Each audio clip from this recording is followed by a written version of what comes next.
Hello there. In the previous episode, we journeyed through ancient Egypt, a civilization that imagined the universe emerging from primordial waters, where order slowly rose from chaos. But today, we travel far to the frozen lands of the north, where one of the most dramatic creation stories ever told begins. Unlike many traditions, this story does not begin with an endless ocean, nor with a divine command, nor with an eternal cycle.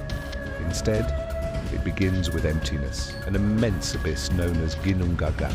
No earth, no heavens, no stars, no mountains, no oceans, no kingdoms, only a silent void stretching beyond imagination. Yet even this emptiness was not entirely empty. At one edge existed Niflheim, a realm of endless ice, mist, and bitter cold. At the opposite edge burned Muspelheim, a kingdom of fire, heat, and blazing light. For ages beyond human understanding, these two worlds remained separated by the vast emptiness of Ginnungagap. Neither conquered the other, neither crossed the void, but eventually, the warmth from Muspelheim reached the frozen rivers flowing from Niflheim. Ice began to melt. The frozen silence gave way to movement. And from those melting drops, something extraordinary appeared. The first living being, a giant known as Ymir. According to Norse tradition, Ymir was not simply another creature. He was the ancestor of the frost giants, a primordial being existing before humanity, before the gods, before the world itself. Yet Ymir was not alone for long.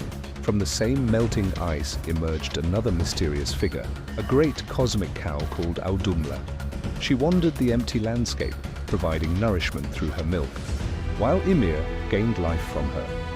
Audumla herself survived by licking the great blocks of salty ice. At first, nothing seemed to happen. But as the days passed, the ice slowly changed. On the first day, the outline of a form appeared. On the second, more of the figure became visible. And on the third day, a complete being emerged from the frozen stone. His name was Buri. He would become the ancestor of the gods. From his lineage came Bor, and from Bor came three brothers, Odin, Vili, and Ve. Their arrival would forever change the destiny of existence, but the old order could not remain. Conflict followed. The brothers confronted Ymir. A great struggle unfolded, one that would shape the future of the cosmos. Ymir was defeated, yet his death did not mark the end of creation. It became the beginning of it.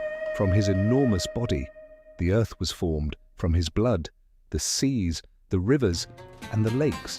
From his bones, the mountains rose. From his teeth and shattered fragments, the rocks and cliffs were scattered across the land. From his skull, the heavens were lifted above the world, and from his brain, the clouds drifted across the sky.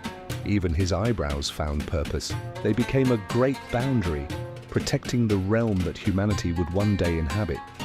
This place became known as Midgard, the world of human beings. But the story does not end there. To illuminate creation, the gods placed sparks from the fiery realm into the heavens. These became the stars, the sun, and the moon. The sky was no longer empty. Time itself could now be measured by their movement. In this tradition, the universe is not spoken into existence, nor does it simply unfold from silence. It is built through transformation. Creation comes from sacrifice. Order emerges from conflict. Life is born from what came before. Perhaps that is why this story has endured for centuries. It suggests that destruction and creation are not always opposites. Sometimes, one becomes the foundation of the other. And perhaps that is the deepest question this tradition leaves us with. Can something entirely new exist without something old coming to an end? Can order emerge only because chaos came first? And in the next episode, we journey to another ancient civilization, where the universe begins not from ice, nor from water, but from chaos itself and the birth of the gods.